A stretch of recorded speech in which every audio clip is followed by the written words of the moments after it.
সুপ্রিয় দর্শক, আজকে বাংলাদেশে হচ্ছে জিলকদ মাসের আজকে 29তম দিন।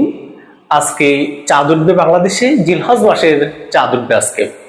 আল্লাহ রাসূল সাল্লাল্লাহু আলাইহি সাল্লাম মুসলিম শরীফের 5015 নম্বর হাদিসের মধ্যে গুরুত্বপূর্ণ একটা আমলের কথা বর্ণনা করেছেন।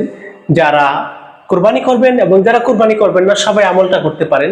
আমলটি হচ্ছে গুরুত্বপূর্ণ, আমলটি হচ্ছে আল্লাহ রাসূল সাল্লাল্লাহু আলাইহি সাল্লাম বলেছেন যে জিলহজ মাসের চাঁদ, নতুন চাঁদ দেখার পর থেকে ঈদের দিন, অর্থাৎ ঈদের দিন থেকে কুরবানি করা পর্যন্ত তার চুল, নখ এগুলো যেন না কাটে।